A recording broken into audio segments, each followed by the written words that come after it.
মানুষ যখন বিপদে পড়ে নিরুপায় হয়ে ফরিয়াদ করে, তার ডাক শোনার কেউ নাই একজন ছাড়া। বিপদে পড়লে বোঝা যায় কেউ আপন না, আপন শুধু একজন মহান সত্তা। বিপদে আপদে কেউ আমাদের বাঁচাতে পারে না, তরাতে পারে না, মুক্তি দিতে পারে না, উদ্ধার করতে পারে না, একমাত্র আমার প্রভু ছাড়া, আল্লাহ ছাড়া। মাথার সাথে এটা সেট করে নিতে হবে যে আমাদের পুরো জীবনটাই পরীক্ষা। The life is a test.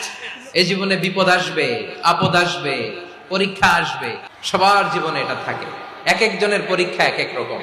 আমার পরীক্ষা একরকম, চৌধুরী সাহেবের পরীক্ষা একরকম, আপনার পরীক্ষা একরকম, ওনার পরীক্ষা আবার আরেক রকম। পুরো পৃথিবীটাই পরীক্ষা ক্ষেত্র, সবাই পরীক্ষার্থী, কিন্তু প্রশ্নপত্র একটার সাথে আরেকটা মিলে না। One doesn't match the other. কাউকে আল্লাহ তাআলা ধনী বানিয়ে পরীক্ষা করেন, আবার কাউকে আল্লাহ তাআলা গরিব বানিয়ে পরীক্ষা করেন, কাউকে আল্লাহ অসুস্থ বানিয়ে পরীক্ষা করেন। কেউ দেখবেন যে দুরারোগ্য ব্যাধিতে আক্রান্ত, ডাক্তার বলেছে আর সময় নাই, দুরারোগ্য ব্যাধি, ক্যান্সার, যার নেই কোনো অ্যান্সার, তার জন্য পরীক্ষা হচ্ছে এই রোগ।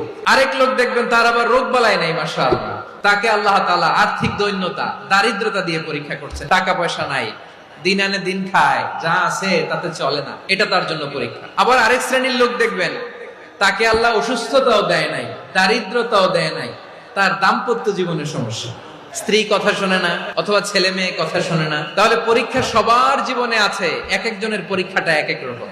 আল্লাহ তাআলা দেখতে চায় যে এই পরীক্ষার সময় আমরা কিরকম রেসপন্স করি।